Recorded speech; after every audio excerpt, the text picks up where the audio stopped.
ಒಂದೇ ಸಲ ಚೆಕ್ ಮಾಡಬೇಕಾ? ಚೆಕ್ ಮಾಡಿ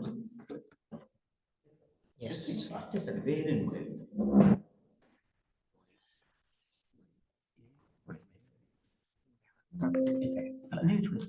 ತೊಂದರೆ ಆಗಬೇಕು, ಬೇರೆ ಯಾರು ಕೊಡಿ ಸರ್ ಅಷ್ಟೇ. ಶುಭೋದಯ. Good morning, everybody. Good morning, sir. Very good morning. Good morning, sir. Good morning, sir. Good morning, sir. Good morning. How are you? How are you? How many of you? ಚೆನ್ನಾಗಿದ್ದೀವಿ sir. How many of you are homely to Kannada language? At present, 45 members are here, sir. But totally we are 52. 52. Totally you are 52. Am I permitted to speak in Kannada also? ಬಹುತೇಕ ಕನ್ನಡದವರಿದ್ದೀವಿ sir. ಕನ್ನಡದಲ್ಲಿ ಮಾತನಾಡಬಹುದಾ? ಖಂಡಿತ sir, ಕನ್ನಡದವರೇ ಎಲ್ಲ ಕನ್ನಡವರೇ. ಎಲ್ಲರೂ ಕನ್ನಡದವರೇ. ನಾವಾಡುವ ನುಡಿಯೇ ಕನ್ನಡದ ನುಡಿ. ಆದ್ದರಿಂದ ನಮ್ಮ ಭಾಷೆಯಲ್ಲಿ ಮಾತನಾಡಿದಾಗ ನಾವು ಬಹಳ ಹೋಮ್ಲಿ ಆಗಿರ್ತೀವಿ. So it doesn't mean that I am not using the English language to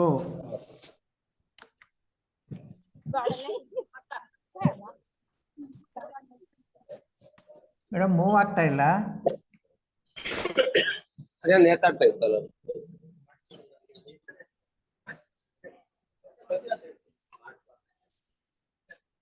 So you are all undergoing a short-term course where it is fortunate or unfortunate.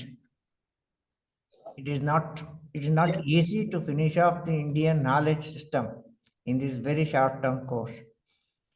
But happily, they have introduced something which pertains to knowing the Indian systems. I'm very happy to be with you. I'm very happy, and you bear with me that I try to present some of the aspects of Indian knowledge system in this lecture. Am I audible? Am I audible? Yes, sir. Audible. Yes, sir. Audible. Yes. Indian knowledge system ಅನ್ನು ಕುರಿತು, ಭಾರತೀಯ ಜ್ಞಾನ ವ್ಯವಸ್ಥೆಯನ್ನು ಕುರಿತು ನಾವು ಒಂದು ಕಾರ್ಯಕ್ರಮವನ್ನು ನಾವು ಹಮ್ಮಿಕೊಳ್ತಾ ಇದ್ದೇವೆ. ಕೇಳಿಸ್ತಾ ಇದೆಯಾ?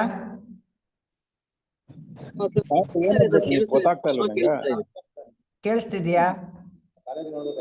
ಕೇಳಿಸ್ತಾ ಇದೆ ಸರ್, ಕೇಳಿಸ್ತಾ ಇದೆ. Okay okay okay okay. ಈಗ ನಮಗೆ ಕೆಲವು ಭಾರತೀಯ ಜ್ಞಾನ ವ್ಯವಸ್ಥೆಯನ್ನು ಕುರಿತು ತತ್ವಶಾಸ್ತ್ರದ ದೃಷ್ಟಿಕೋನದಿಂದ ಕೆಲವು ಮಾಹಿತಿಯನ್ನ ನಿಮ್ಮ ಮುಂದೆ ಇಡೋದಕ್ಕೆ ನಾನು ಪ್ರಯತ್ನ ಪಡ್ತೀನಿ. The branch of philosophy which deals with the nature of knowledge. The branch of philosophy which deals with the nature of knowledge and means of getting it is what is called in philosophy epistemology. ಜ್ಞಾನದ ಸ್ವರೂಪವನ್ನು ಕುರಿತು ಚರ್ಚಿಸುವ ಶಾಸ್ತ್ರಕ್ಕೆ ತತ್ವಶಾಸ್ತ್ರದಲ್ಲಿ epistemology ಅಂತ ಕರೀತಾರೆ. ಜ್ಞಾನ ಮೀಮಾಂಸೆ ಎಂದು ಕರೆಯುತ್ತಾರೆ. ಜ್ಞಾನ ಮೀಮಾಂಸೆಯಲ್ಲಿ ನಾವು ಏನೇನು ಚರ್ಚೆ ಮಾಡ್ತೀವಿ ಎಂದರೆ, ಜ್ಞಾನವೆಂದರೇನು? What do you mean by the term knowledge? We all use the term I know ಅಂತ. What does it mean? Under what conditions knowledge arises? ಜ್ಞಾನವೆಂಬುದು ಯಾವ ಯಾವ ಕಂಡೀಷನ್ಸ್ ಅಲ್ಲಿ, ಯಾವ ಯಾವ ಉಪಾಧಿಗಳಲ್ಲಿ ಉಂಟಾಗುತ್ತೆ, ಮತ್ತು ಜ್ಞಾನವನ್ನು ಪಡೆಯುವ ವಿವಿಧ ಮಾರ್ಗಗಳೇನು? What are the different means of getting knowledge? ಜ್ಞಾನದಲ್ಲಿ ಭ್ರಮೆಯು ಹೇಗೆ ಉಂಟಾಗುತ್ತೆ? How does error arise in knowledge? ಈ ಎಲ್ಲ ವಿಷಯಗಳನ್ನು ನಾವು ಚರ್ಚೆ ಮಾಡ್ತೀವಿ ಜ್ಞಾನ ಮೀಮಾಂಸೆಯಲ್ಲಿ. So this is one of the main branches of philosophy. There are two more branches of philosophy. ತತ್ವಶಾಸ್ತ್ರದಲ್ಲಿ ಇನ್ನೂ 2 ಶಾಖೆಗಳಿವೆ.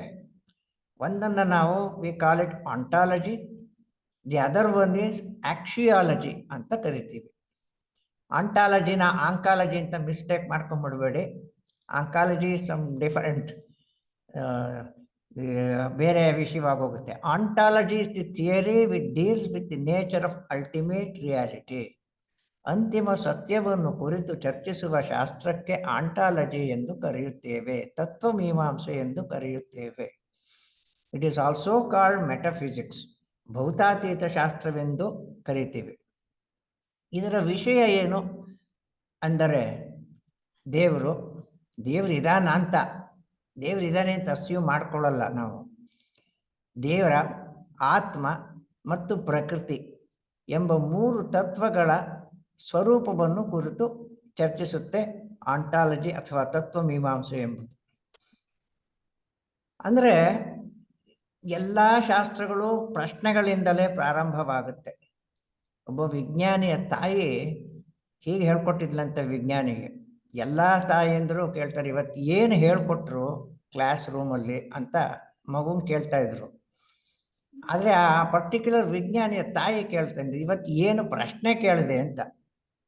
Weather it is meaningful question or the meaningless question ಏನು ಕೇಳಿದೆ ಅಂತ ಕೇಳ್ತಿದ್ದಂತೆ.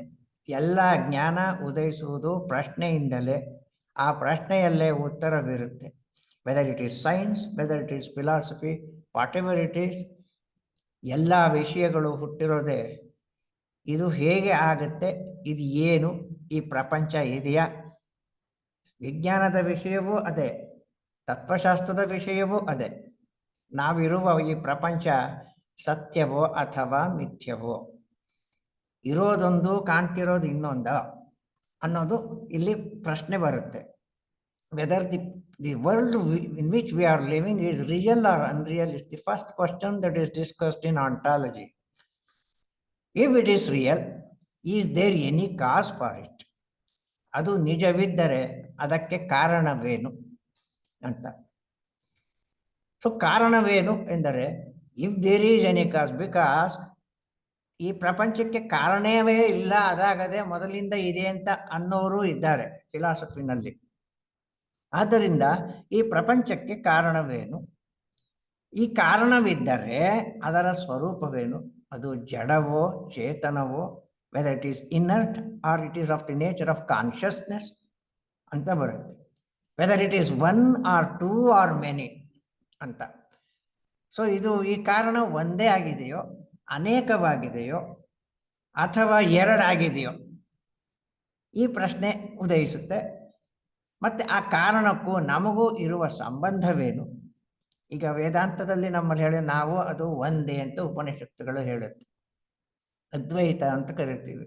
ಇಲ್ಲ ನಾನು ಅದು ಬೇರೆ, ಕನಕದಾಸರು ಹೇಳೋ ಹಾಗೆ ದೀನ ನಾನು ಸಮಸ್ತ ಲೋಕದೊಳಗೆ ಅಂತ ಹೇಳ್ತಾರೆ. Whether the so called I and the cause of the universe are different or one, that is the question that has haunted in philosophy from time immemorial. What are you, first of all? Whether you are the body, you are the mind, or whether there is any other entity which is other than your body and mind, ಅದನ್ನು ನಾವು ಯಾವುದನ್ನ ಸೋಲ್ ಅಂತ ಕರಿತೀವಿ. ಈ ವಿಚಾರಗಳನ್ನೆಲ್ಲ ಚರ್ಚೆ ಮಾಡುತ್ತೆ ontology. So the branch other than ontology and epistemology is axiology. ಅದರ ಬಗ್ಗೆ ನಾವು ಜಾಸ್ತಿ ಚರ್ಚೆಗೆ ಹೋಗೋದು ಬೇಡ. The theory which deals with the ultimate goal of human life, ನಮ್ಮ ಗುರಿ ಏನು ಇಲ್ಲಿ ಬಂದಿದ್ದೀವಲ್ಲ ಅಂತ ಹೇಳೋದು ಆಕ್ಸಿಯಾಲಜಿ ಆ್ಯಂಡ್ ಟೀಲಿಯಾಲಜಿ ಅಂತ ಕರೀತಾರೆ. So philosophy has 3 branches, namely ontology, ತತ್ವಮೀಮಾಂಸೆ, ಎಪಿಸ್ಟಮಾಲಜಿ, ಜ್ಞಾನಮೀಮಾಂಸೆ, ಆ್ಯಂಡ್ ಆಕ್ಸಿಯಾಲಜಿ ಆ್ಯಂಡ್ ಉದ್ದೇಶ ಮೀಮಾಂಸೆ. ತತ್ವಮೀಮಾಂಸೆ, ಜ್ಞಾನಮೀಮಾಂಸೆ ಮತ್ತು ಉದ್ದೇಶ ಮೀಮಾಂಸೆ. ತತ್ವದ ಸ್ವರೂಪವನ್ನು ಕುರಿತು ಚರ್ಚಿಸುವುದು ತತ್ವಮೀಮಾಂಸೆ, ಆ ತತ್ವವನ್ನು ತಿಳಿಯುವ ಬಗೆಯನ್ನು ಚರ್ಚಿಸುವುದು ಜ್ಞಾನಮೀಮಾಂಸೆ, ಹಾಗೆ ತಿಳಿಯುವುದರಿಂದ ನಮಗಾಗುವ ಪ್ರಯೋಜನವನ್ನು ಕುರಿತು ಚರ್ಚಿಸುವುದು ಉದ್ದೇಶ ಮೀಮಾಂಸೆ ಎಂದು ಸ್ಥೂಲವಾಗಿ ನಾವು ಹೇಳಬಹುದು. ಈಗ ಫಿಲಾಸಫಿ ಇನ್ ಇಂಡಿಯನ್ ಕಾಂಟೆಕ್ಸ್ಟ್ ನಾವು ಮಾತಾಡ್ತಾ ಇರೋದ್ರಿಂದ, philosophy in India was never Born out of intellectual curiosity. ಬೌದ್ಧಿಕ ಕುತೂಹಲದಿಂದ ಭಾರತೀಯ ತತ್ವಶಾಸ್ತ್ರ ಉಗಮಿಸಲಿಲ್ಲ. This feature of Indian philosophy differentiated from Western philosophy. ಪಾಶ್ಚಾತ್ಯ ತತ್ವಶಾಸ್ತ್ರದಿಂದ ವಿಭಿನ್ನಗೊಳಿಸುವ ಈ ಅಂಶ ಇದು ಬರಿಯ ಕುತೂಹಲದಿಂದ ಉಗಮಿಸಲಿಲ್ಲ. Indian philosophy is not only speculative. ಜಿಜ್ಞಾಸಾ ಪ್ರಧಾನವಲ್ಲ ಭಾರತೀಯ ತತ್ವಶಾಸ್ತ್ರ. It is also pragmatic in nature ಅಂತ. ಅದು ಪ್ರಾಯೋಗಿಕವೂ ಹೌದು ಎಂದು ಕರೆಯುತ್ತಾರೆ. ಯಾವ ಅರ್ಥದಲ್ಲಿ? In what sense it is pragmatic? It was born out of the recognition of evil in the world ಅಂತ. ದಿ ಪ್ರಾಬ್ಲಮ್ ಆಫ್ ಈವಿಲ್ ಅಂತ ಇದೆ, ದುಃಖ, ಕೆಡುಕು. ಬುದ್ಧನ ಮೊದಲ ಆರ್ಯಸತ್ಯ ಹೇಳೋದೇನೆ ಎಲ್ಲವೂ ಸರ್ವಂ ದುಃಖಂ ಅಂತಲೇ ಹೇಳೋದು. So philosophy has it source in the recognition of evil in the world. ಇದು ಪ್ರಪಂಚದಲ್ಲಿ ತಾಂಡವವಾಡುತ್ತಿರುವ ಈ ದುಃಖದ ಅರಿವಿನಿಂದ, ಈ ದುಃಖದ ಒಂದು ಗುರುತಿಸಿಕೊಳ್ಳುವಿಕೆಯಿಂದ ತತ್ವಶಾಸ್ತ್ರ ಉಗಮವಾಯಿತು ಅಂತ ಹೇಳ್ತಾರೆ. According to it, all our sufferings are due to ignorance of ultimate reality. ನಮ್ಮೆಲ್ಲ ದುಃಖಗಳಿಗೂ ಕಾರಣ ಏನು ಅಂತ ಹೇಳ್ತಾರೆ? ಬುದ್ಧನೇ ಹೇಳ್ತಾನೆ, ಅವಿದ್ಯಾ ಅಂತಾನೆ, ಅವಿದ್ಯೆ ಎಂದು ಕರೆಯುತ್ತಾನೆ. ದಿಸ್ ಇಗ್ನೋರೆನ್ಸ್ ಇಸ್ ಕಾಲ್ಡ್ ಅವಿದ್ಯಾ, ಅಜ್ಞಾನ ಎಂದು ಕರೆಯುತ್ತಾರೆ. ಸೊ ಮನುಷ್ಯನ ಗುರಿ ಏನಂದ್ರೆ, he has to overcome this evil by following certain means which we need not go into all these things. According to Indian philosophy, it is through the direct perception, direct experience of truth one can overcome this evil. ಸತ್ಯದ ಯಥಾರ್ಥ ಜ್ಞಾನದಿಂದ, ಯಥಾರ್ಥ ಅನುಭವದ ಮೂಲಕ ಮಾತ್ರ ಈ ಕೆಡುಕನ್ನು ನಾವು ನಿವಾರಿಸಿಕೊಳ್ಳಬಹುದು ಎಂದು ಭಾರತೀಯ ತಾತ್ವಿಕರು ಹೇಳ್ತಾರೆ. ಸೊ ಆದ್ದರಿಂದ we don't call Indian philosophy ತತ್ವಶಾಸ್ತ್ರವಷ್ಟೇ ಅಲ್ಲ, ನಮ್ಮದು ದರ್ಶನಗಳು ಎಂದು ಕರೆಯುತ್ತೇವೆ. Even Charvaka is a darshana. ಅದರಿಂದ Indian philosophy is more a darshana or experienced based than dry speculation. ಒಣ ಚರ್ಚೆಗಿಂತಲೂ ಭಾರತೀಯ ತತ್ವಶಾಸ್ತ್ರ ಸತ್ಯವನ್ನು ಕುರಿತ ಒಂದು ದರ್ಶನ ಅನುಭವವಾಗಿದೆ ಎಂದು ನಾವು ಹೇಳಬಹುದು. ಇಷ್ಟು ನಾವು ಏನು ಒಂದು ಮುನ್ನುಡಿಯ ರೂಪದಲ್ಲಿ, ಪೀಠಿಕೆಯ ರೂಪದಲ್ಲಿ ಹೇಳ್ತಾ, ವಾಟ್ ಆರ್ ದಿ ಸ್ಪೆಷಾಲಿಟೀಸ್ ಅನ್ನೋದನ್ನು ನಾವು ಹೇಳಬೇಕಾಗುತ್ತೆ. Specialities from the standpoint of knowledge, interesting factors that are important in some of the systems of this Indian philosophy. ಯಾಕೆಂದರೆ ಈ 2 ದಿನಗಳಲ್ಲಿ ನಾವು ಎಲ್ಲವನ್ನೂ ಹೇಳೋದಕ್ಕೆ ಬರಲ್ಲ, ಇದೊಂದು ದೊಡ್ಡ ಸಾಗರ. ಆದ್ದರಿಂದ ಈ ವಿಚಾರಗಳನ್ನು ಹೇಳಬೇಕಾಗುತ್ತೆ. although Indian philosophy represents the perception of ultimate reality, there are different ways of looking at it, and thus different schools have come into existence. ಸತ್ಯವನ್ನು ಕುರಿತ ನೇರ ಅನುಭವವಾದರೂ ಕೂಡ ಭಾರತೀಯ ತತ್ವಶಾಸ್ತ್ರ ಈ ಸತ್ಯವನ್ನು ನೋಡುವಲ್ಲಿ ವಿಧಾನ ವೈವಿಧ್ಯವನ್ನು ನಾವು ಕಾಣಬಹುದು. ಡಿಫರೆಂಟ್ ಪರ್ಸ್ಪೆಕ್ಟಿವ್, ದೃಷ್ಟಿಕೋನಗಳು. ಈ ದೃಷ್ಟಿಕೋನ ವೈವಿಧ್ಯದಿಂದಾಗಿ ನಾವು ಅನೇಕ ದರ್ಶನಗಳು ಅಸ್ತಿತ್ವಕ್ಕೆ ಬಂದಿರೋದನ್ನು ನಾವು ಕಾಣ್ತೀವಿ ಭಾರತೀಯ ತತ್ವಶಾಸ್ತ್ರದಲ್ಲಿ. ಇಲ್ಲೇ ಇದ್ರೆ ಒಂದೇ ಒಂದು ದರ್ಶನ ಆಗಬೇಕಾಗಿತ್ತು. ವೈ? ಅನೇಕ ದರ್ಶನಗಳು ಬಂದಿರೋದನ್ನು ಕಾಣ್ತೀವಿ.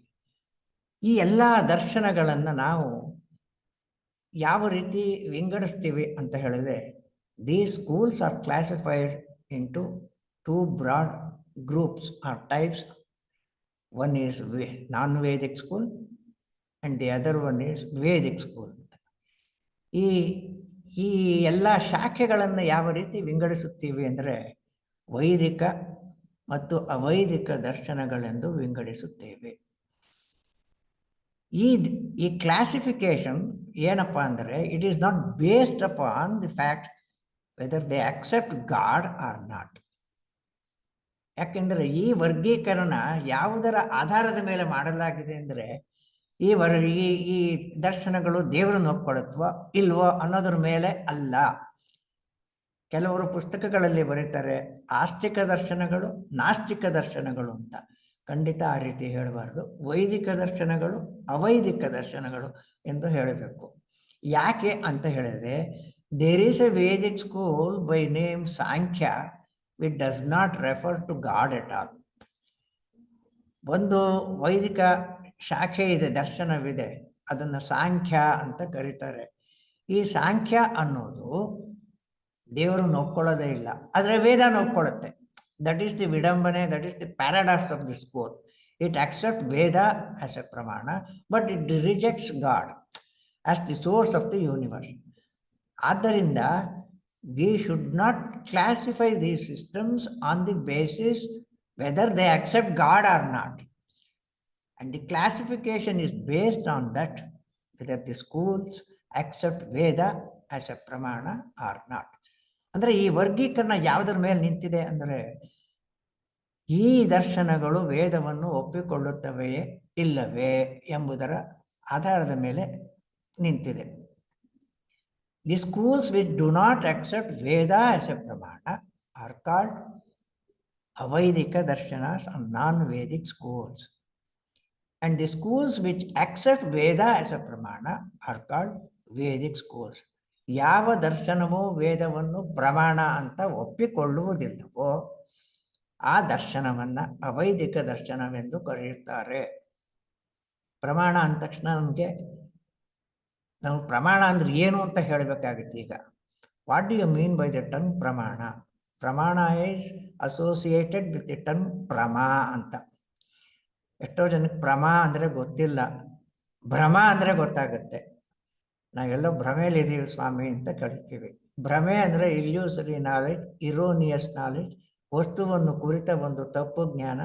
ಇರುವುದು ಹಗ್ಗ, ನೋಡುವುದು ಹಾವು, ಹಾವಿನ ಹಗ್ಗದಲ್ಲಿ ಹಾವಿನ ಜ್ಞಾನವನ್ನು ಭ್ರಮೆ ಅಂತ ಕರೀತಾರೆ. ಹಗ್ಗವನ್ನು ಹಗ್ಗವಾಗಿ ಗುರುತಿಸುವುದು ಪ್ರಮೆ ಎಂದು ಕರೆಯುತ್ತಾರೆ. ಪ್ರಮೆ ಎಂದರೆ ವಿಷಯವನ್ನು ಕುರಿತ ಸರಿಯಾದ ಯಥಾರ್ಥವಾದ ಜ್ಞಾನ. ಯಾವುದು ಯಥಾರ್ಥ ಜ್ಞಾನಕ್ಕೆ ಸಾಧನವಾಗಿದೆಯೋ ಅದೇ ಪ್ರಮಾಣ. ದಿ ಟರ್ಮ್ ಪ್ರಮಾಣ means the means of right knowledge of N object.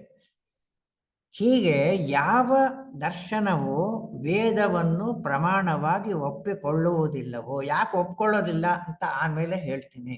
ನೋಡಿ, ಇದರಲ್ಲೆಲ್ಲನೂ ಇವ್ರು ಯಾಕೆ ಒಪ್ಕೊಳ್ಳಲ್ಲ ಅಂತ ಅವ್ರದ್ದೇ ಒಂದು ಆರ್ಗ್ಯುಮೆಂಟ್ ಕೊಡ್ತಾರೆ. ನಾನು ಆರ್ಗ್ಯುಮೆಂಟ್ ಕೊಟ್ಟಾಗ ಇವ್ರು ಹೇಳ್ತಾ ಇರೋದು ಸರಿ ಅನ್ಸುತ್ತೆ. But you have to enjoy the science and you have to enjoy the rationale behind the presentation of their argument, whether Veda is a pramana or Veda is not a pramana ಅಂತ ಹೇಳಿದಾಗ. That is why Indian philosophy is very important. ಈ ಜ್ಞಾನದ ಒಂದು ಚೌಕಟ್ಟಿನಲ್ಲಿ ಇವರ ಒಂದು ಆರ್ಗ್ಯುಮೆಂಟನ್ನು ನೀವು enjoy ಮಾಡ್ಬೋದು, ಕೌಂಟರ್ ಆರ್ಗ್ಯುಮೆಂಟ್ನು ನೀವು ಎಂಜಾಯ್ ಮಾಡ್ಬೋದು. ಅದು ನಿಮಗೆ ಬಿಟ್ಟಿದ್ದು, ಒಪ್ಪಿಕೊಳ್ಳೋದು ಬಿಡೋದು. ಆದರೆ ವೇದವನ್ನು ಒಪ್ಪಿಕೊಳ್ಳದ ಒಂದು ದರ್ಶನವಿದೆ, ಅದನ್ನು ಅವೈದಿಕ. ಒಪ್ಪಿಕೊಳ್ಳುವ ದರ್ಶನ ವೈದಿಕ ಅಂತ ನಾವು ಈಗಾಗಲೇ ಹೇಳಿದ್ದೀವಿ. Non Vedic schools are 3 in number. ಅವೈದಿಕ ದರ್ಶನಗಳು 3. ಮೊದಲನೇದು ಚಾರ್ವಾಕ, ಎರಡನೇದು ಜೈನ ಧರ್ಮ, ಮೂರನೇದು Bauddha Dharma. So they are 3 in number, namely Charvaka, Jainism and Buddhism. ಚಾರ್ವಾಕರು ಇವತ್ತಿನವರಲ್ಲ. ಇಂಡಿಯನ್ ಸ್ಪೆಷಾಲಿಟಿ ಏನಪ್ಪ ಅಂದರೆ, ವೆಸ್ಟರ್ನ್ ಫಿಲಾಸಫಿ ಅವರು ಯಾವುದನ್ನು ಹೇಳಿದರೋ ಅವೆಲ್ಲ ಇತ್ತೀಚೆಗೆ ಹೇಳಿದ್ದನ್ನು ನಮ್ಮವರು ಶತಮಾನಗಳಿಗೆ ಮುಂಚೆನೆ ಹೇಳಿದ್ದಾರೆ ಎಂಬುದನ್ನು. ಯಾಕೆಂದರೆ being a student of western philosophy, having taught western philosophy for so many years, 30 years, I have seen that Jaina ಧರ್ಮದಲ್ಲಿ ಏನು ಹೇಳಿದೆ ಅದನ್ನು ನಾವು ಆನಂತರ ಶತಮಾನಗಳ ಕಳೆದ ನಂತರ ನಾವು ಪಾಶ್ಚಾತ್ಯ ತಾತ್ವಿಕರಲ್ಲಿ ಕಾಣ್ತೀವಿ. ಬೌದ್ಧ ಧರ್ಮದಲ್ಲಿ ಏನು ಹೇಳಿದೆ ಅದನ್ನು ನಾನು ನಿಮಗೆ ಮುಂದೆ ಹೇಳ್ತೀನಿ. And Charvaka is not an exception. So ಇವತ್ತು ಡೇವಿಡ್ ಹ್ಯೂಮ್ ಅಂತ ಒಬ್ಬ ಬರ್ತಾನೆ, ಬ್ರಿಟಿಷ್ ತಾತ್ವಿಕ. ಅವನು 18ನೇ ಶತಮಾನದವನು. ಆತ ಏನೇನು ಹೇಳಿದ್ನ ಅವೆಲ್ಲ ಚಾರ್ವಾಕರು ಅಂದಿನ. ಇವ್ರು ಯಾವ ಕಾಲಕ್ಕೆ ಸೇರಿದವರು ಅನ್ನೋದು ನಮಗೆ ಗೊತ್ತಿಲ್ಲ. ಆದರೆ ಅವರು ಮುಂದೆ ಅವರ ಯಾವ ಗ್ರಂಥಗಳು ನಮಗೆ ಉಪಲಬ್ಧವಿಲ್ಲದಿದ್ದರೂ ಅವರನ್ನು ಕ್ರಿಟಿಸೈಸ್ ಮಾಡೋವಾಗ ಅವರ ಸ್ಟ್ಯಾಂಡ್ ಪಾಯಿಂಟನ್ನು ಹೇಳ್ತಾರೆ ಇತರ ದಾರ್ಶನಿಕರು. ಆಗ ನಮಗೆ ಅವ್ರು ಏನು ಹೇಳಿದ್ರು ಅಂತ ಗೊತ್ತಾಗುತ್ತೆ. ಅದರಿಂದ Charvaka is very important. All darshanas, before studying any darshana in Indian philosophy, it is necessary, it is obligatory on our part to study Charvaka. So Charvaka, Jainism and Buddhism are three non-Vedic schools.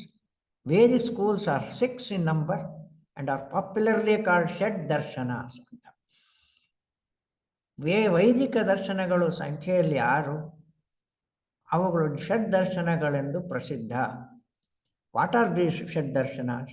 ನ್ಯಾಯ, ವೈಶೇಷಿಕ, ಸಾಂಖ್ಯ, ಮೀಮಾಂಸ, ಯೋಗ, ಮೀಮಾಂಸ ಮತ್ತು ವೇದಾಂತ. ಸಾಂಖ್ಯ, ನ್ಯಾಯ, ವೈಶೇಷಿಕ, ಸಾಂಖ್ಯ, ಯೋಗ, Mimamsa R ಪೂರ್ವ Mimamsa and Vedanta R ಉತ್ತರ Mimamsa are the 6 Vedic schools. Under Vedanta, we come across 3 main branches, namely Advaita, Vishishtadvaita, and Dvaita.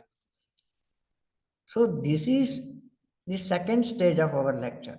Today, I focus some important aspects of what has been highlighted in the non-Vedic schools. 11ನೇ ತಾರೀಕು ನಾನು Vedic school ಸ್ಪೆಷಾಲಿಟಿನ ಹೇಳಕ್ಕೆ ಹೋಗ್ತೀನಿ. I confine myself to the lecture, to the points, interesting points that are discussed in Charvaka, Jainism and Buddhism. ಬಹಳ interesting. So coming to Charvaka. Charvaka ಶಬ್ದಗಳನ್ನ ಕೇಳಿದ ತಕ್ಷಣ ನಮಗೆ ಬೇರೆ ಬೇರೆ ಬರುತ್ತೆ. ಆದರೆ Charvaka is not an ordinary philosopher. ನಿಮ್ಗೆ ಹೋಗ್ತಾ ಹೋಗ್ತಾ ಹೋಗ್ತಾ ನಿಮಗೆ ಗೊತ್ತಾಗುತ್ತೆ. Charvaka is an Indian materialist. ಭಾರತೀಯ ಭೌತಶಾಸ್ತ್ರವನ್ನು ನಾವು ಚಾರ್ವಾಕರಲ್ಲಿ ಕಾಣಬಹುದು. ಭಾರತೀಯ ಭೌತಶಾಸ್ತ್ರ ಅಂತ ನಾವು ಯಾತಕ್ಕೆ ಕರಿತೀವಿ ಅಂದರೆ, according to Charvaka, the source of the universe is not chaitanya, it is jada, it is matter ಅಂತ ಹೇಳೋದ್ರಿಂದ ಅದನ್ನು ಮೆಟೀರಿಯಲಿಸಮ್ ಅಂತ ಕರಿತೀವಿ.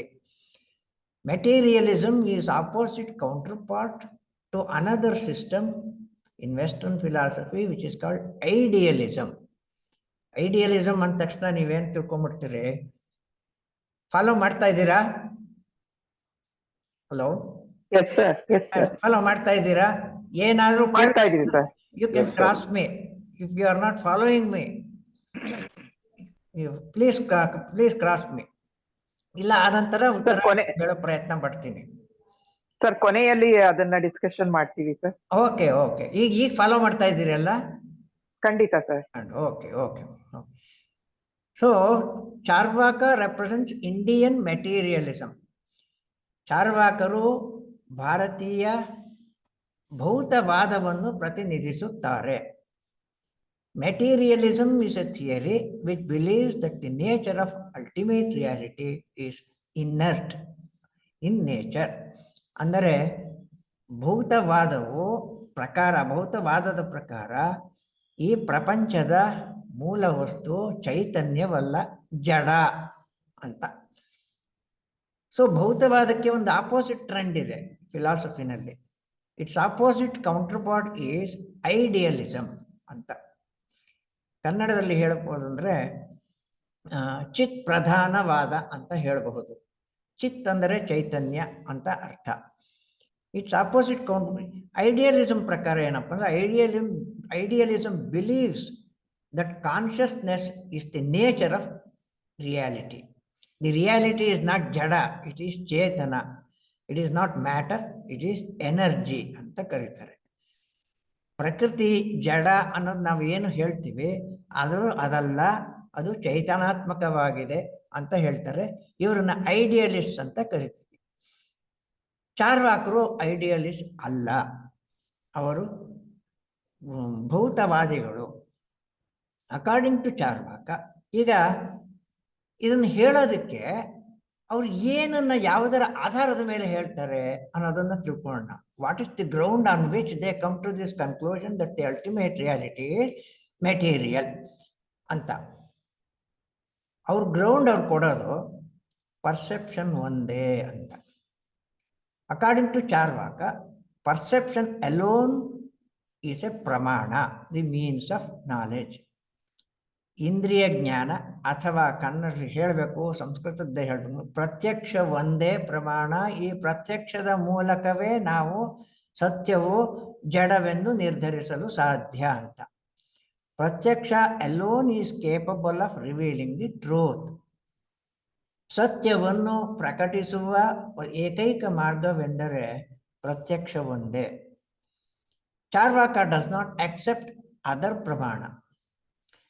ಇತರ ಪ್ರಮಾಣಗಳನ್ನು ಒಪ್ಕೊಳ್ಳೋದಿಲ್ಲ. ಇತರ ಪ್ರಮಾಣಗಳು ಯಾವುದು ಅಂದರೆ ಇನ್ನೊಂದಿದೆ, ಅನುಮಾನ ಅಂತ, ಮತ್ತೊಂದು ಶಬ್ದ ಅಥವಾ ವೇದ. ಅನುಮಾನ ಅಂದ ತಕ್ಷಣ ನಮ್ಗೆ ಯಾಕೋ ಕನ್ನಡದಲ್ಲಿ ನಂಗೆ ಯಾಕೋ ನಿಮ್ಮ ಮೇಲೆ ಅನುಮಾನ ಅಂತ ಹೇಳ್ತೀವಲ್ಲ, ಆ ಅರ್ಥದಲ್ಲಿ ಗ್ರಹಿಸಬಾರ್ದು. ಅನುಮಾನ, ಕನ್ನಡದ ಅನುಮಾನ ಅದು ಊಹೆಯಾಗತ್ತೆ. ಇದು ಸತ್ಯವೂ ಇರಬಹುದು, ಅಸತ್ಯವೂ ಇರಬಹುದು. ಅಲ್ಲಿ ಸಂದೇಹವನ್ನು ಸೂಚಿಸುವಂಥ ಅನುಮಾನವೆಂಬ ಶಬ್ದ ಸಂದೇಹದ ಒಂದು ಅರ್ಥವನ್ನು ಕೊಡೋದಿಲ್ಲ. ನಾವು ತಿಳ್ಕೊಂಡಂಗೆ ಅನುಮಾನ ಎಂದರೆ ಏನು ಅನ್ನೋದನ್ನು ತಿಳ್ಕೋಬೇಕು. ಅನುಮಾನನ ಯಾತಕ್ಕೆ ಚಾರ್ವಾಕರು ಕ್ರಿಟಿಸೈಸ್ ಮಾಡ್ತಾರೆ ಅನ್ನೋದನ್ನ ಏನೂ ಇಲ್ಲ. ನೀವು ಹೊಗೆ ಬೆಂಕಿಗಳು ಒಟ್ಟಿಗೆ ಇರೋದನ್ನ ಅನೇಕ ಸಂದರ್ಭಗಳಲ್ಲಿ ನೋಡಿರ್ತೀರಿ. You have perceived the coexistence of smoke and fire on many an occasion. ಅನೇಕ ಸಂದರ್ಭಗಳಲ್ಲಿ ನೋಡಿರ್ತೀರಿ. On some other occasion, in the yonder hill, ಇಂದು ದೂರದ ಬೆಟ್ಟದಲ್ಲಿ, ಇನ್ಯಾವುದೋ ಅಕೇಶನ್ನಲ್ಲಿ ದೂರದಲ್ಲಿ, you perceive only smoke. ನೀವು ಹೊಗೆಯನ್ನು ಮಾತ್ರವೇ ಕಾಣ್ತೀರಿ. and you are not perceiving the fire. ನಿಮ್ಮ ಕಣ್ಣಿಗೆ ಬೀಳೋದು ಹೊಗೆಯು ಮಾತ್ರ, ಬೆಂಕಿ ನಿಮಗೆ ಕಾಣಲ್ಲ. ನೀವು ಊಹೆ ಮಾಡ್ತಿರೋ, ತರ್ಕ ಮಾಡ್ತಿರೋ, ಊಹೆ ಮಾಡಲ್ಲ. So on the basis of the perception of the smoke, you infer the existence of fire on the hill. ಹೊಗೆಯ ಕಾಣಿಕೆಯ ಆಧಾರದ ಮೇಲೆ ನೀವು ಅಲ್ಲೇನು ಊಹೆ ತರ್ಕ ಮಾಡ್ತೀರಿ ಅಂದರೆ ಅಲ್ಲಿ ಬೆಂಕಿ ಇರಬೇಕು ಅಂತ. ಹೇಗೆ ಮಾಡಿದ್ರಿ ಸರ್ ಅಂತ ಕೇಳಿದ್ರೆ, ಅನೇಕ ಸಲ ನಾನು ಹೊಗೆ ಬೆಂಕಿ ಒಟ್ಟಿಗೆ ಇರೋದನ್ನು ನೋಡಿದ್ದೀವಿ. ಇಟ್ ಇಸ್ ನಾಟ್ ಹೊಗೆ, ಇಟ್ ಈಸ್ ಹೊಗೆ ಬೆಂಕಿ, ಇಟ್ ಇಸ್ ನಾಟ್ ಬೆಂಕಿ ಹೊಗೆ. ಬೆಂಕಿ ಇರೋ ಸಂದರ್ಭದಲ್ಲ ಹೊಗೆ ಇರಬೇಕಿಲ್ಲ, ಆದರೆ ಹೊಗೆ ಇರೋ ಸಂದರ್ಭದಲ್ಲ ಬೆಂಕಿ ಇರುತ್ತೆ. ಈಗ ರೆಡ್ ಹಾಟ್ ಐರನ್ ಬಾಲ್ ತಗೊಳ್ಳಿ, ಕಾದ ಒಂದು ಕಬ್ಬಿಣ, ಕೆಂಪಗೆ ಕಾದ ಒಂದು ಕಬ್ಬಿಣ ತಗೊಳ್ಳಿ, ಅಲ್ಲಿ ಹೊಗೆ ಇರಲ್ಲ, ಬೆಂಕಿ ಮಾತ್ರ ಇರುತ್ತೆ. ಸೊ ಹುಷಾರಾಗಿರ್ಬೇಕು ನಾವು ಮಾತಾಡುವಾಗ. ಈ ಸಂದರ್ಭಗಳನ್ನು ನಾವು ಹೊಗೆ ಇರುವೆಡೆಯಲ್ಲೆಲ್ಲ ಬೆಂಕಿ ಇರುತ್ತದೆ ಎಂಬುದನ್ನು ಅನೇಕ ಬಾರಿ ಕಂಡು, ಇನ್ನೊಂದು ಸಂದರ್ಭದಲ್ಲಿ ಹೊಗೆಯನ್ನು ಮಾತ್ರವೇ ಕಂಡು ಅಲ್ಲಿ ಬೆಂಕಿ ಇದೆ ಎಂದು ತರ್ಕಿಸುವ ವಿಚಾರ ಪ್ರಕ್ರಿಯೆಗೆ ಅನುಮಾನವೆಂದು ಕರೆಯುತ್ತಾರೆ. ದಿಸ್ ಈಸ್ ಅನದರ್ ಪ್ರಮಾಣ accepted by all other philosophers, including non-Vedic schools, Buddhism, Jainism ಎಲ್ಲರೂ ಒಪ್ಕೊಳ್ತಾರೆ. ಆದರೆ ಚಾರ್ವಾಕರು ಕ್ವಶನ್ ಮಾಡ್ತಾರೆ. ಹೇಗೆ ಹೇಳ್ತಾ ಇದ್ದೀರಿ ಹೊಗೆ ಇರೋ ಕಡೆ ಎಲ್ಲ ಬೆಂಕಿ ಇದೆ ಅಂತ. How are you going to arrive at the conclusion that there is ಬೆಂಕಿ, there is fire? ಹಿಂದೆ ನೋಡಿದ್ದೀರಿ, ಎಷ್ಟು ಅಕೇಶನ್ ನೋಡಿದ್ದೀರಿ, ಎಷ್ಟು ಸಂದರ್ಭಗಳನ್ನು ನೋಡಿದ್ದೀರಿ ನೀವು ಹೊಗೆ ಬೆಂಕಿ ಒಟ್ಟಿಗಿರೋದು? ಹಿಂದೆ ಎಷ್ಟು ಸಲ ನೋಡಿದ್ದೀರಿ? 10 ಸಲ ನೋಡಿದ್ದೀರಾ? 70 ಸಲ ನೋಡಿದ್ದೀರಾ? 30 ಸಲ ನೋಡಿದ್ದೀರಾ? 1000 ಸಲ ನೋಡಿದ್ದೀರಾ? 1000 ಸಲ ನೋಡಿದ್ರೂ ಕೂಡ ಈಗ ಹೊಗೆ ಇದೆ, ಅಲ್ಲಿ ಬೆಂಕಿ ಇದ್ದೇ ಇದೆ ಅಂತ ಇದಮಿತ್ತಮ್ ಅಂತ ಹೇಗೆ ಹೇಳ್ತೀರಾ? ಈಗ ಬೆಂಕಿ ಇಲ್ಲದೆ ಬರೀ ಹೊಗೆನೇ ಇರ್ಬೋದು. ಎಲ್ಲ ನೀವು ಸಂದರ್ಭಗಳನ್ನು ನೋಡಕ್ ಸಾಧ್ಯವಿಲ್ಲ. ಹೊಗೆ ಬೆಂಕಿಗಳು ಒಟ್ಟಿಗಿರುವ ಎಲ್ಲ ಸಂದರ್ಭಗಳನ್ನು ನೋಡಕ್ಕೆ ಸಾಧ್ಯವಿಲ್ಲ. ನೀವು ನೋಡಿಲ್ಲ, ನೋಡಕ್ ಸಾಧ್ಯವೂ ಇಲ್ಲ. ಒಂದು ಪಕ್ಷ ನೋಡಕ್ ಸಾಧ್ಯವಿದ್ದರೆ ಅನುಮಾನ ಅಂತ ಇನ್ನೊಂದು ಪ್ರಮಾಣ ಯಾತಕ್ ಬೇಕು? If you are capable of perceiving all the instances of the coexistence of smoke and fire, past, present and even future, ನಿಮ್ಗೆ ಅನುಮಾನ ಅನ್ನೋದು ಇನ್ನು ಪ್ರತ್ಯೇಕವಾದ ಪ್ರಮಾಣ ಬೇಕಾಗೇ ಇಲ್ಲ. ಯಾಕೆಂದ್ರೆ ಕಣ್ಣಿಗೆ ಕಾಣ್ತಾ ಇದೆಯಲ್ಲ. ಕಣ್ಣಿಗೆ ಕಾಣುವುದನ್ನು ನೀವು ತರ್ಕ ಮಾಡಕ್ ಹೋದ್ರೆ ನಿಮ್ಮಂತ ಮೂರ್ಖರು ಯಾರು ಇಲ್ಲ. ಆದ್ದರಿಂದ ಅನುಮಾನ ಎಲ್ಲಾ ಸಂದರ್ಭಗಳನ್ನು ಹೊಗೆ ಬೆಂಕಿಗಳು ಇರೋದು ಎಲ್ಲಾ ಸಂದರ್ಭಗಳನ್ನು ನೋಡಿಯೂ ಕೂಡ ಅನುಮಾನ ನಮಗ್ ಬೇಕಾಗಲ್ಲ. ಒಂದ್ ಪಕ್ಷ ನೋಡಕ್ಕಾಗಲ್ಲ ಅಂದ್ರೂ ನೀವು ಕೊಡೋ ಅನುಮಾನ ಕೊಡೋ ಜ್ಞಾನ ಖಚಿತವಲ್ಲ. ಯಾಕೆ ಎಂದರೆ ನಾಳೆ ಮುಂದೆ ಹೀಗೆ ಇರುತ್ತೆ ಅಂತ ಹೇಳಕ್ ಬರಲ್ಲ ಅಂತಾರೆ.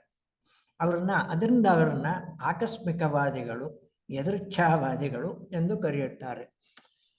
ಸೊ ಸರ್, ಹಾಗಾದ್ರೆ ಅನುಮಾನನ ಹೇಗಂತ ಅರ್ಥೈಸ್ಬೋದು ಸರ್?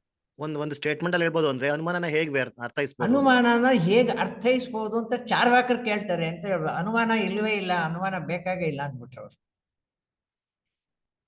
ಅನುಮಾನವೆಂಬುದನ್ನು ಹೇಗೆ ಅರ್ಥೈಸ್ತಾರೆ ಅಂದ್ರೆ, ನ್ಯಾಯ ವೈಶೇಷಿಕರು ನಾನು ಹೀಗೆ ಹೇಳದ್ನಲ್ಲ, ಎರಡು ವಸ್ತುಗಳು ಜೊತೆಗಿರುವುದನ್ನು ಅನೇಕ ಬಾರಿ ಕಂಡು ಇನ್ನೊಂದು ಸಂದರ್ಭದಲ್ಲಿ ಆ ಎರಡು ವಸ್ತುಗಳಲ್ಲಿ ಒಂದೊಂದು ಮಾತ್ರ ಕೊಂಡು ಇನ್ನೊಂದೊಂದು ಕಾಣದೆ ಇನ್ನೊಂದನ್ನ ಏನಿದೆ ಅಂದ್ರೆ ಅಲ್ಲಿ ಇರಬೇಕು ಅಂತ ತರ್ಕ ಮಾಡ್ತಾರಲ್ಲ, ನಮಗ್ ಕಾಣಲ್ಲ ಅಲ್ಲಿ ಇರಲೇಬೇಕು ಅಂತ. ಎ ಮತ್ತು ಬಿ ಒಟ್ಟಿಗಿದ್ದಾರೆ, ಒಟ್ಟಿಗಿರೋದು ನೀವು ಒಂದು 1000 ಸಲ ನೋಡಿರ್ಬೋದು ಅಂತ ಇಟ್ಕೊಳ್ಳಿ.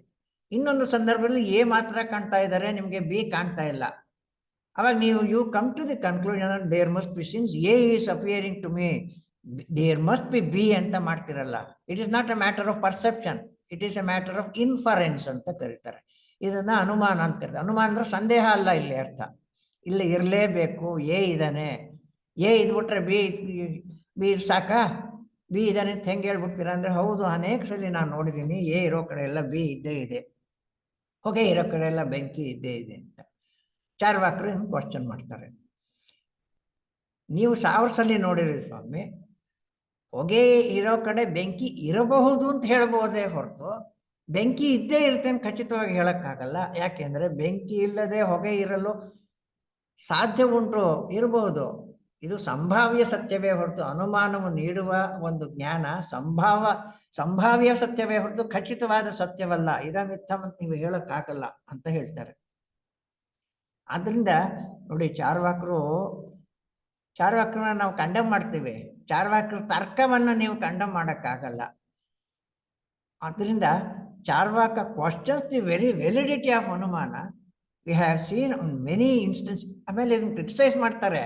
ಅವ್ರನ್ನ ತಗೊಂಡಾಗ ನಾನು ನಿಮ್ಗೆ ಹೇಳ್ತೇನೆ ಇದು ಹೇಗೆ ಇದನ್ನ ಟ್ಯಾಕಲ್ ಮಾಡ್ತಾರೆ ಇತರರು. ಫಾರ್ ಎಕ್ಸಾಂಪಲ್ ಬುದ್ಧಿಸಮ್ ಅಲ್ಲೇ ಹೇಗೆ ಮಾಡ್ತಾರೆ ಅದನ್ನ ನಾನು ನಿಮ್ಗೆ ಆದ್ಮೇಲೆ ಹೇಳ್ತೀನಿ. ಬಟ್ ಅವ್ರು ಹೇಳೋದ್ರಲ್ಲಿ, ಈಗ ಒಂದು ತರಗತಿಯಲ್ಲಿ ನೀವು 10 ಜನನ ಪರೀಕ್ಷೆ ಮಾಡ್ತೀರಿ, 20 ಜನ ಇರೋ ತರಗತಿಯಲ್ಲಿ 10 ಜನನ ಪರೀಕ್ಷೆ ಮಾಡ್ತೀರಿ. ಆದ್ದರಿಂದ ಈ ತರಗತಿಯಲ್ಲಿ ಬಹುತೇಕ ಎಲ್ಲ ವಿದ್ಯಾರ್ಥಿಗಳು ಬುದ್ಧಿವಂತರು ಅಂತ ಹೇಳ್ತೀರಿ.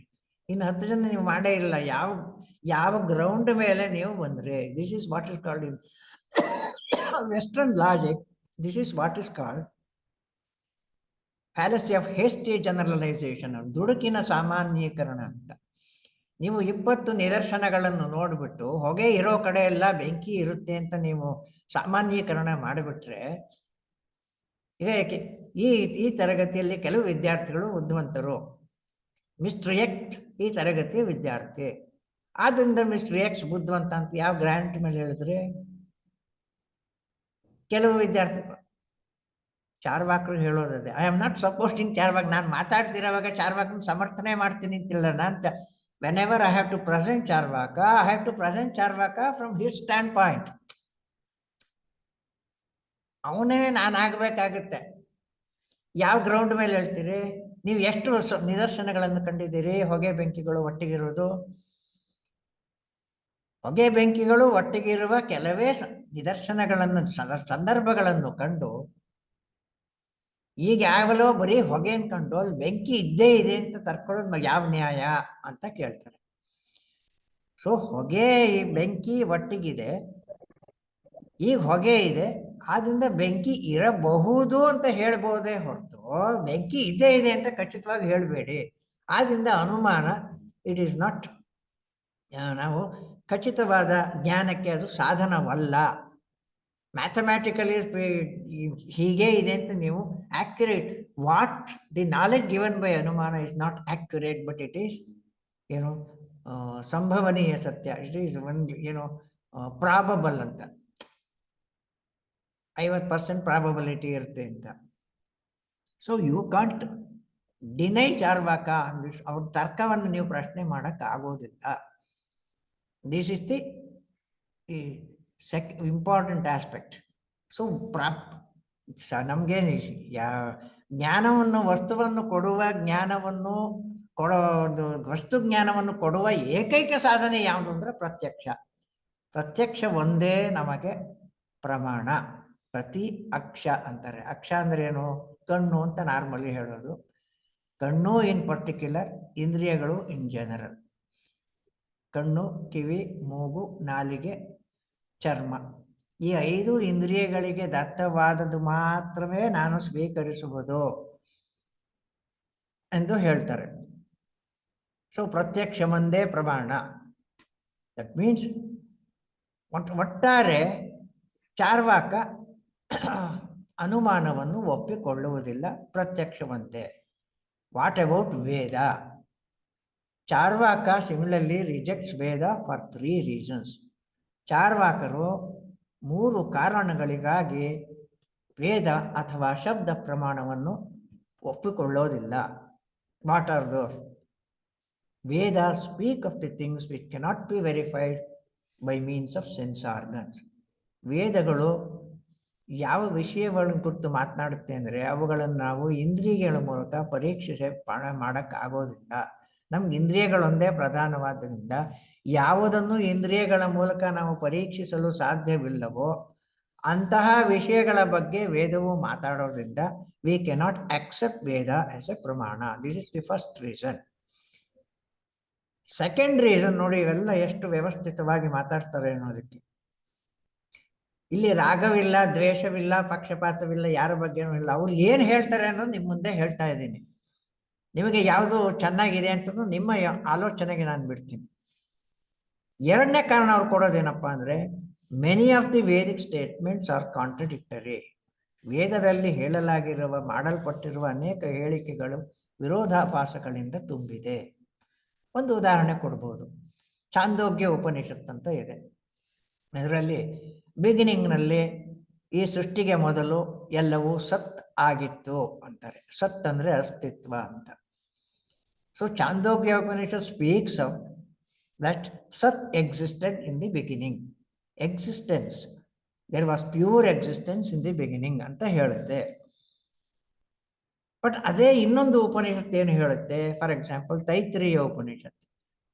ಇಟ್ ಇಸ್ ನಾಟ್ ಸತ್, ಇಟ್ ಇಸ್ ಅಸತ್ existed in the beginning, was existent in the beginning ಅಂತ ಹೇಳುತ್ತೆ. ಪ್ರಾರಂಭದಲ್ಲಿ, ಸೃಷ್ಟಿ ಪೂರ್ವದಲ್ಲಿ ಅಸತ್ ಇತ್ತು, ಅಸತ್ವ ಇದಮಗ್ರ ಆಸೀತ್ ಅಂತ ಹೇಳಿ. ಸದೇವ ಸೌಮ್ಯ ಇದಮಗ್ರ ಆಸೀತ್ ಅಂತ ಚಾಂದೋಗ್ಯ ಉಪನಿಷತ್ತು ಹೇಳಿದ್ರೆ, ಅಸತ್ವ ಇದಮಗ್ರ ಆಸೀತ್ ಅಂತ ತೈತ್ರಿಯ ಉಪನಿಷತ್ತು ಹೇಳುತ್ತೆ. So vedic statements lack consistency. I am not criticising Veda. ಚಾರ್ವಾಕರು ಏನು ಹೇಳ್ತಾರೆ ಅನ್ನೋದು ನಿಮ್ಗೆ ಹೇಳ್ತಾ ಇದ್ದೀನಿ. Vedic statements lack consistency. This the second reason. The third and the final reason is many Vedic statements are ambiguous and vague. ಸಂದಿಗ್ಧವಾಗಿದೆ, ಗೊಂದಲ, ಅರ್ಥವಾಗಿಲ್ಲ, ಕ್ಲಾರಿಟಿ ಇಲ್ಲ ವೇದಿಕ್ ಸ್ಟೇಟ್ಮೆಂಟ್ಸ್ ಅಲ್ಲಿ. There is no clarity in their meaning. ಸ್ಪಷ್ಟತೆ ಎಂಬುದು ಇಲ್ಲ. So ಮೊದಲನೇ reason ಏನು ಅಂದರೆ ವೇದಗಳು ಇಂದ್ರಿಯಗಳ ಮೂಲಕ, ಪ್ರತ್ಯಕ್ಷದ ಮೂಲಕ ಪರೀಕ್ಷಿಸಲಾಗದ ವಿಷಯಗಳ ಬಗ್ಗೆ ಮಾತನಾಡುತ್ತವೆ. ಆದ್ದರಿಂದ ವೇದವು ಪ್ರಮಾಣವಲ್ಲ. ಎರಡನೇದು ಏನಪ್ಪಾ ಅಂದ್ರೆ ವೈದಿಕ ಹೇಳಿಕೆಗಳು ವಿರೋಧಾಭಾಸಗಳಿಂದ ತುಂಬಿದೆ. ವೇದವು ವಿರೋಧಾಭಾಸಗಳಿಂದ ತುಂಬಿದೆ. ಒಂದು ಕಡೆ ಒಂದು ಹೇಳಿಕೆಯನ್ನು ಕೊಟ್ರೆ ಇನ್ನೊಂದು ಕಡೆ ಅದೇ ಹೇಳಿಕೆಯನ್ನು ತಾನೇ ವಿರೋಧಿಸೋದನ್ನು ನಾವು ಕಾಣ್ತೀವಿ. ಅಲ್ಲಿ ಕನ್ಸಿಸ್ಟೆನ್ಸಿ ಅನ್ನೋದಿಲ್ಲ. ಸೊ ಆದ್ದರಿಂದ ವೇದವನ್ನು ನಾವು ಒಪ್ಪಿಕೊಳ್ಳಲು ಸಾಧ್ಯವಿಲ್ಲ. ಮೂರನೇದಾಗಿ ವೇದದ ಹೇಳಿಕೆಗಳಲ್ಲಿ ಕ್ಲಾರಿಟಿ ಇಲ್ಲ, ಅಂದ್ರೆ ಗೊಂದಲವಿದೆ, ಆಂಬಿಗಿಟಿ ಇದೆ. ಇದನ್ನ ಏನು ನಮ್ಗೆ ಸ್ಪಷ್ಟವಾಗಿ ಅರ್ಥವಾಗೋದಿಲ್ಲ. ಈ 3 ಕಾರಣಗಳಿಗಾಗಿ ವೇದವನ್ನು ನಾವು ಪ್ರಮಾಣವಾಗಿ ಒಪ್ಪಿಕೊಳ್ಳಲು ಸಾಧ್ಯವಿಲ್ಲ ಎಂದು ಚಾರ್ವಾಕರು ಹೇಳ್ತಾರೆ. ಈಗ ಇದರ ಆಧಾರದ ಮೇಲೆ ಅವರು ಸತ್ಯ ಏನು ಅಂತ ಡಿಟರ್ಮಿನ್ ಮಾಡ್ತಾರೆ. On the basis of the pratyaksha, they determine what exactly is the reality. ಅಂತಿಮ ಸತ್ಯ ಏನು ಅಂದರೆ, if pratyaksha alone is pramana, then it follows that whatever that is given to your sense experience should be real. ಪ್ರತ್ಯಕ್ಷ ಒಂದೇ ಪ್ರಮಾಣವಾದಲ್ಲಿ ಇಂದ್ರಿಯಗಳಿಗೆ ದತ್ತವಾದುದು ಮಾತ್ರವೇ ಸತ್ಯವೆಂದು ನಾವು ಹೇಳಬೇಕಾಗುತ್ತದೆ. Existence of a thing is determined by the perception. ಬಾರ್ಕ್ಲೆ ಅಂತ ಒಬ್ಬ ಇದ್ದ, ಬ್ರಿಟಿಷ್ ಫಿಲಾಸಫರ್. ಅವನು start ಮಾಡೋದು ಎಸ್ಸೆ ಈಸ್ ಪರ್ಸಿಪೈ ಅಂತಾನೆ, ಎಕ್ಸಿಸ್ಟೆನ್ಸ್ ಈಸ್ ಪರ್ಸೆಪ್ಷನ್ ಅಂತ. The existence of N object is determined by the perception of that object ಅಂತ ಹೇಳ್ತಾನೆ. ಒಂದು ವಸ್ತು ಒಂದರ ಅಸ್ತಿತ್ವವನ್ನು ನಾವು ಅದು ಪ್ರತ್ಯಕ್ಷಕ್ಕೆ ದತ್ತವೋ ಪ್ರತ್ಯಕ್ಷ ಗ್ರಾಹ್ಯವೋ ಅಲ್ಲವೋ ಎಂಬುದರ ಮೇಲೆ ನಾವು ನಿರ್ಧರಿಸಬೇಕಾಗುತ್ತದೆ ಎಂದು ಹೇಳ್ತಾನೆ. Existence of A thing is determined by the perception. Perception reveals the existence of only 4 entity. ನಮ್ಮ ಪ್ರತ್ಯಕ್ಷಕ್ಕೆ ದತ್ತವಾಗಿದ್ದು ಯಾವುದು ಅಂದರೆ 4 ಯಾವುದು? ಪೃಥ್ವಿ, ಅಪ್, ತೇಜ ಮತ್ತು ವಾಯು. ಪಂಚಭೂತಗಳು ಅಂತ ಹೇಳ್ತಿರಲ್ಲ, ಎಲ್ಲ ಪಂಚಭೂತಗಳನ್ನೆಲ್ಲ ಒಪ್ಕೊಳ್ಳೋದಿಲ್ಲ ಚಾರ್ವಾಕರು. ಚತುರ್ಭೂತಗಳನ್ನು ಮಾತ್ರವೇ ಒಪ್ಪಿಕೊಳ್ಳುತ್ತಾರೆ. ಪೃಥ್ವಿ, earth, water, fire and air alone are real because they alone are perceptible. Akasha is not perceptible, therefore Akasha is unreal. God is not perceptible, therefore God is not real. God, who is supposed to have created the whole universe. Normally we believe, the traditions believe that there is an entity which is capable of creating the entire universe ಅಂತ ಏನು ಹೇಳ್ತಿದ್ದೀರಿ, that God is not given to your perception, therefore God is unreal. Logical positivist ಅಂತ ಏನು ಹೇಳ್ತಾರೆ ನಮ್ಮಲ್ಲಿ western ಫಿಲಾಸಫಿನಲ್ಲಿ, ಅವರು ಅದೇ ಹೇಳ್ತಾರೆ. ಅವ್ರನ್ನ ಫಿಲಾಸಫರ್ಸ್ ಆಫ್ ಸೈನ್ಸ್ ಅಂತ ಕರೀತಾರೆ. ವೈಜ್ಞಾನಿಕ ತತ್ವಶಾಸ್ತ್ರ ಪ್ರತ್ಯಕ್ಷ ಪ್ರಮಾಣವಾದಿಗಳು ಅಂತ ಅವರನ್ನು ಕರೀತಾರೆ. ಮಾರಿಸ್ ಶ್ಲಿಕ್ ಅನ್ನೋನು ಅದರ ಮೂಲ ಪ್ರವರ್ತಕ.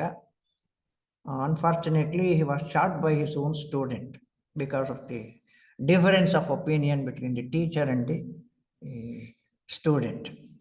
ಅದೇನೇ ಇರಲಿ, ಅವನು ಇದೇ ಹೇಳ್ತಾನೆ, whatever that is verifiable should, ಏನೋ ಅದನ್ನು ಮಾತ್ರ ಸತ್ಯವೆಂದು ಸ್ವೀಕರಿಸಬೇಕು. All that cannot be verifiable should be treated as nonsensical ಅಂತಾರೆ. ಈ ನಾನ್ ಸೆನ್ಸ್ ಅನ್ನೋ ಶಬ್ದ ಎಲ್ಲ ಹುಟ್ಟಾಕಿದ್ದು ಯಾರು ಅಂದರೆ ಫಿಲಾಸಫಿನಲ್ಲೇ. ಈ ನಾನ್ ಸೆನ್ಸು, ಬಂಡ್ಲು ಮತ್ತು ಕಾನ್ಸೆಪ್ಟು, ಈ ಶಬ್ದಗಳ ಮೂಲ ಪ್ರವರ್ತಕರೆಲ್ಲರೂ ಫಿಲಾಸಫಿನಲ್ಲೇ ಬರುತ್ತೆ. Whatever that is not verifiable by means of scientific investigation should be treated as nonsensical. It is a non pseudo statement ಅಂತ ಹೇಳ್ತಾರೆ. ಮಿಥ್ಯಾ ಹೇಳಿಕೆಗಳು, ಆಲ್ ಮೆಟಫಿಸಿಕಲ್ ಸ್ಟೇಟ್ಮೆಂಟ್ಸ್, ದೇವರನ್ನು ಕುರಿತ ಎಲ್ಲ ಸ್ಟೇಟ್ಮೆಂಟ್ಸು ಮಿಥ್ಯೆ ಅಂತ ಹೇಳ್ತಾರೆ. ಸೊ ಚಾರ್ವಾಕನು ಇದನ್ನು ಇವರು 19ನೇ ಶತಮಾನದಲ್ಲಿ ಹೇಳಿದ್ದನ್ನು ಚಾರ್ವಾಕರು ಯಾವತ್ತೋ ಹೇಳಿಬಿಟ್ಟಿದ್ರು. ಅಂದರೆ ನಮ್ಮಲ್ಲಿ ಚಿಂತನೆಗಳ ಸ್ವಾತಂತ್ರ್ಯ ಎಷ್ಟು ಚೆನ್ನಾಗಿತ್ತು ಅನ್ನೋದಕ್ಕೆ ಇದೊಂದು ನಿದರ್ಶನ. You had that right of thinking. ನಿಮ್ಮದೇ ಆದ ಒಂದು ಅಪ್ರೋಚ್ ತಗೊಳ್ಳೋದಕ್ಕೆ ನಿಮಗೆ ಒಂದು ಸ್ವಾತಂತ್ರ್ಯವಿತ್ತು ಹಿಂದೆ. ಸೊ ಯಾವುದನ್ನು ನಾವು ಯಾವುದು ಪ್ರತ್ಯಕ್ಷ ಗ್ರಾಹ್ಯವಲ್ಲೋ ನಾವು ತಗೊಳ್ಳಲ್ಲ ಅಂತ ಹೇಳಿದ್ರು. ಈ ಡಿವೈನ್ ಏಜೆನ್ಸಿ ಇಲ್ಲದೆ ಈ ಚತುರ್ಭೂತಗಳು ತಮ್ಮಷ್ಟಕ್ಕೆ ತಾವೇ ಸಂಯೋಜಿತಗೊಂಡು ಪ್ರಪಂಚವಾಗಿ ಮಾರ್ಪಡಬಲ್ಲದು ಅಂತ ಹೇಳ್ತಾರೆ. Without the divine agency, without needing the divine agency, ಏನಂದ್ರೆ the world has come into existence as a result of the combination of these 4 elements. ಯಾವುದು ಅಂದರೆ ಪೃಥ್ವಿ, ಅಪ್, ತೇಜ ಮತ್ತು ವಾಯು ಅಂತ. ಹೀಗೆ ಈ ಪ್ರಪಂಚದಲ್ಲಿ ಈ ಒಂದು ವ್ಯವಸ್ಥೆ ಅಂತ ಇದೆಯಲ್ಲ, ಒಂದು ಡೈವರ್ಸಿಟಿ ಅಂತಿದೆ, ಒಂದು ಪ್ಲಾನ್ ಇದೆ, ಒಂದು ಡಿಸೈನ್ ಇದೆ. There is a diversity, there is an order, there is a plan, there is a design in the universe. ಈ ಯೂನಿವರ್ಸ್, ಈ ಡಿಸೈನ್ಗೆ ಒಂದು ಬುದ್ಧಿವಂತನಾದ ಹಿಂದೆ ಒಬ್ಬ ಕ್ರಿಯಾಶೀಲನಾಗಿರ್ಬೇಕು ಅಂತ ನಮಗೆ ಅನ್ಸೋದಿಲ್ಲವೇ ಅಂತ ಪ್ರಶ್ನೆ ಮಾಡಿದ್ರೆ ನಾಟ್ ನೆಸೆಸರಿ ಅಂತಾನೆ Charvaka. This plan or design or order is natural to the universe. ಇದು ಅದರ ಸ್ವಭಾವವಷ್ಟೇ. ಇದನ್ನ ನವಿಲಿನಲ್ಲಿ ಬಣ್ಣವನ್ನು ಇಟ್ಟವ್ರು ಯಾರು ಅಂತಾನೆ ಸರ್ವಜ್ಞ ಹೇಳ್ತಾನೆ. ನವಿಲಿನಲ್ಲಿ ಚಿತ್ರವನು ಅಂತಾನೆ. ಶಿವನೇ ಇಟ್ಟ ಅಂತ ಹೇಳ್ತಾರೆ, ಬಸವಣ್ಣ ಅಂತೀನಿ, ಸರ್ವಜ್ಞ ಹೇಳ್ತಾರೆ. ನೀಡ್ ನಾಟ್, ಅದು ಅಂದರೆ ದೇವರ ಅಸ್ತಿತ್ವವನ್ನು ಸೂಚಿಸಬೇಕಿಲ್ಲ.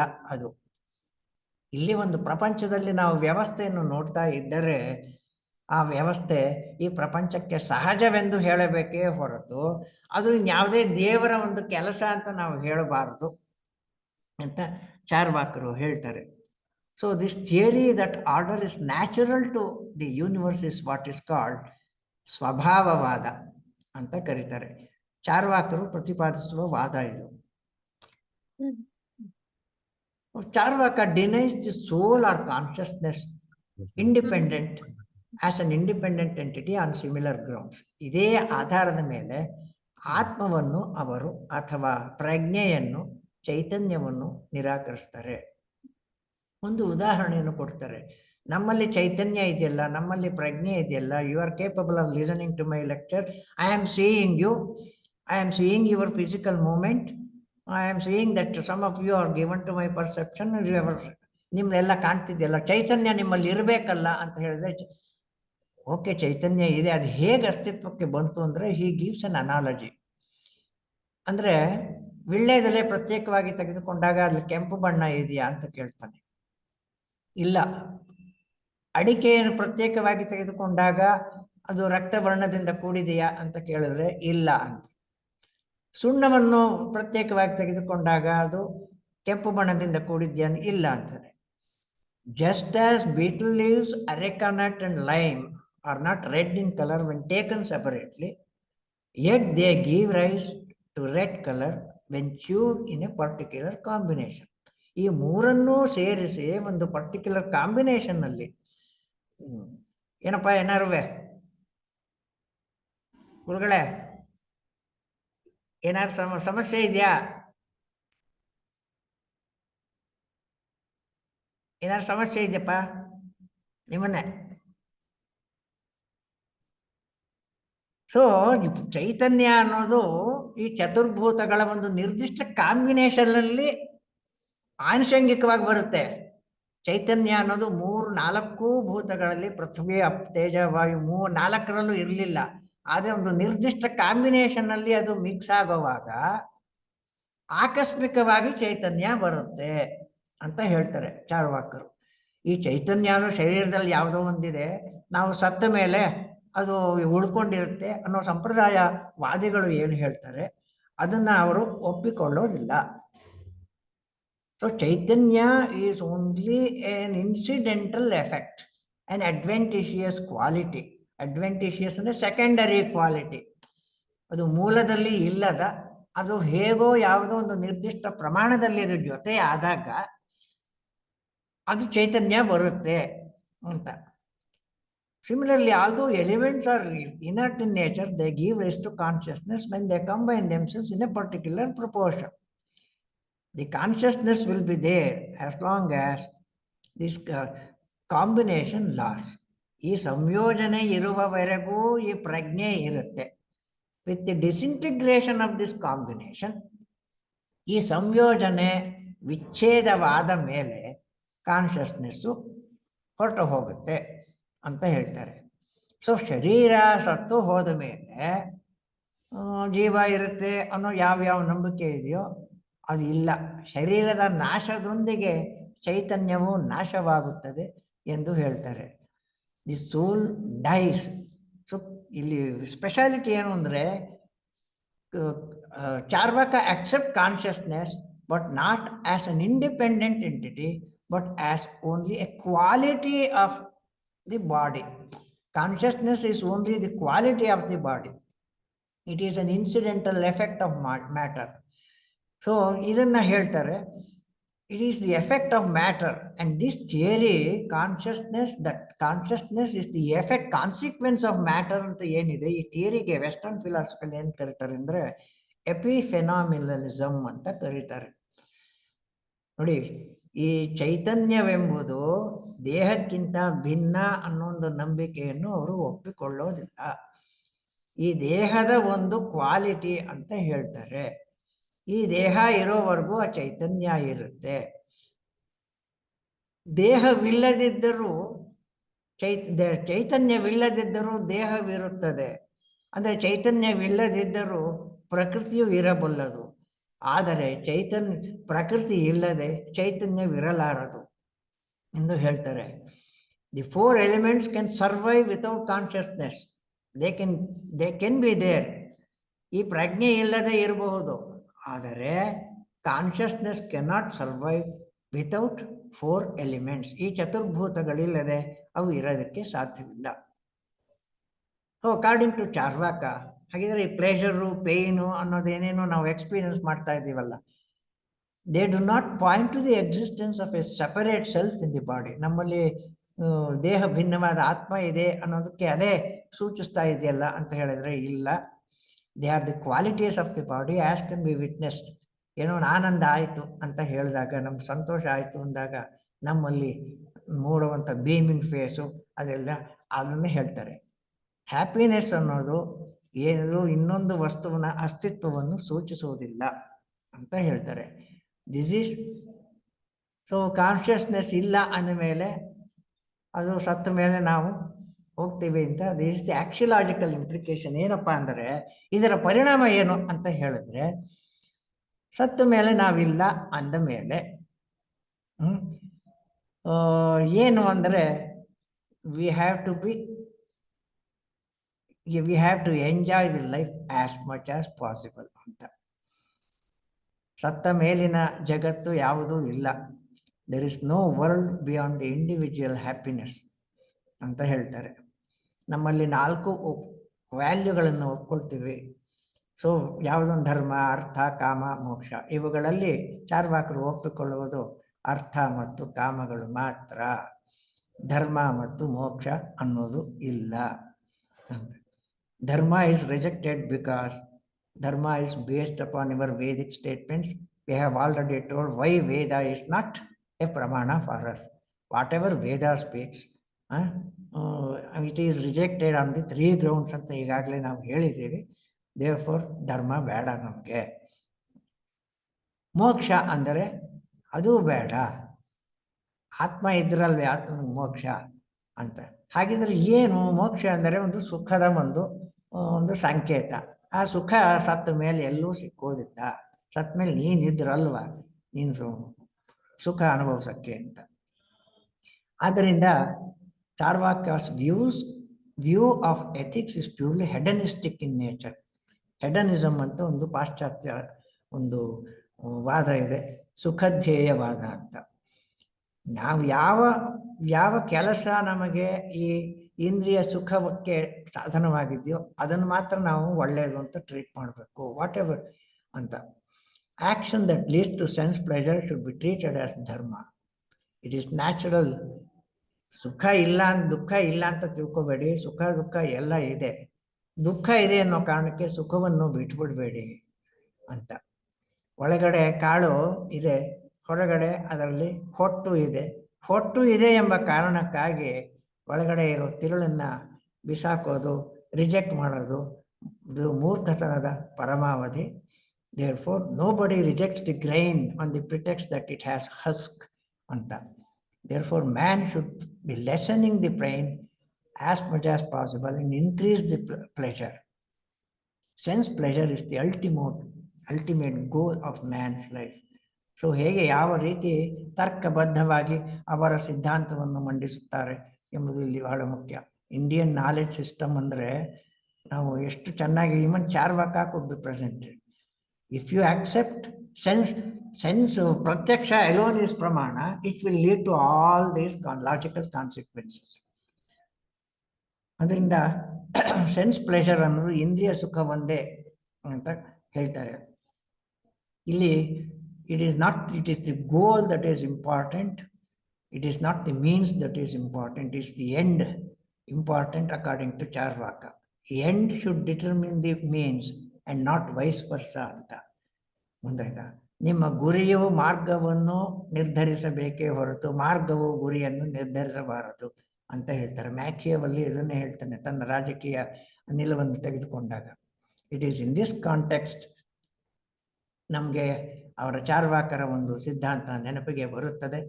ಏನಪ್ಪ ಅಂದರೆ, how can the human body exist after death when it is reduce to ashes? ಭಸ್ಮೀಭೂತಸ್ಯ ದೇಹಸ್ಯ ಪುನರಾಗಮನಂ ಕುತಃ.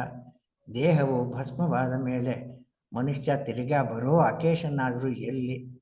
ತಸ್ಮಾತ್ ಹೆನ್ಸ್, ತಸ್ಮಾತ್ ಅಂದರೆ ಹೆನ್ಸ್, ಸಮಸ್ತ ಪ್ರಕಾರೇಣ ಎಲ್ಲ ದೃಷ್ಟಿಕೋನದಿಂದಲೂ ಯಾವ ಜೀವೇತ್, ಬದುಕಿರುವವರೆಗೆ ಸುಖಂ ಜೀವೇತ್, ಇರಬೇಕು. ಋಣಂ ಕೃತ್ವ, ಸಾಲ ಮಾಡಿ ಆದರೂ ಘೃತಂ ಪಿಬೇತ್, ಘೃತವನ್ನು ಎಂದರೆ ತುಪ್ಪವನ್ನು ತಿನ್ನಬೇಕು. ಅದನ್ನು ಸಾಲ ತೀರಿಸೋ ಯೋಚನೆ ಬೇಕು ಅಂದರೆ ಮಾಡಿ, ಇಲ್ಲದೆ ಇದ್ರೆ ಇಡಿ ಅಂತ. This is one type of declaration which is set to be declared by Charvaka. ಇದು this is about Charvaka. And if at all there is any question, second ಸೆಷನ್ನಲ್ಲಿ ಇದಕ್ಕೆ ವಿರುದ್ಧವಾದ ನಿಲುವುಗಳನ್ನು ಹೇಳುವಂತ ತಗೊಳ್ತೀನಿ. So far I had become a Charvaka.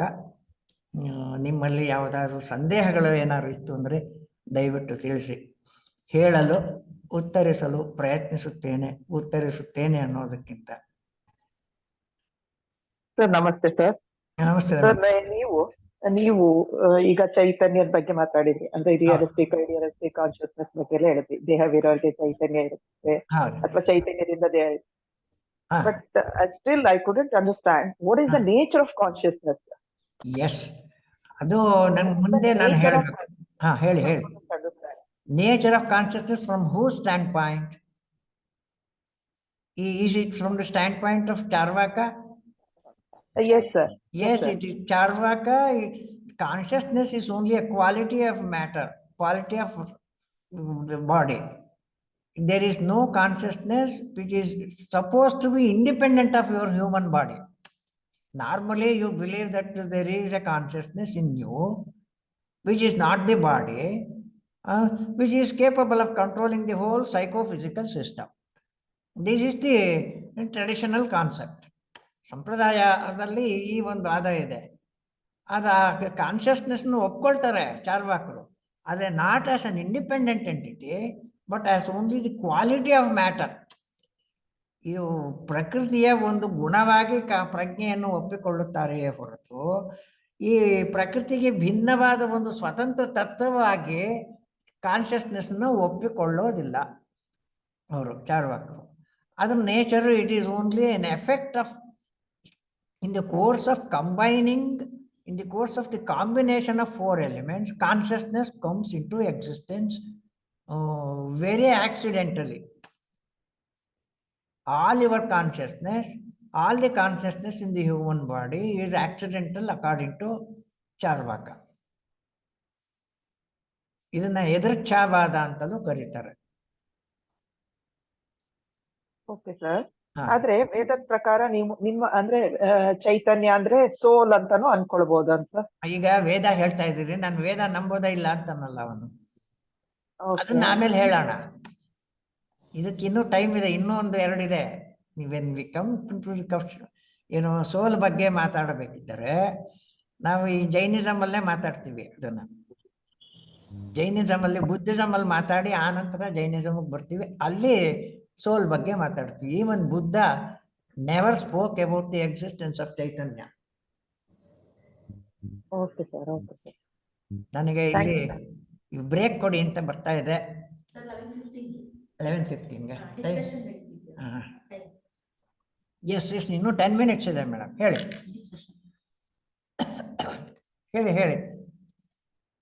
ನೋಡಿ, ವೇದದಲ್ಲಿ ವೇದದ ಬಗ್ಗೆ ಈಗಲೇ ಮಾತಾಡೋದು ಬೇಡ. ನಾವು ವೇದಗಳನ್ನು ಒಪ್ಪಿಕೊಳ್ಳದ ದರ್ಶನ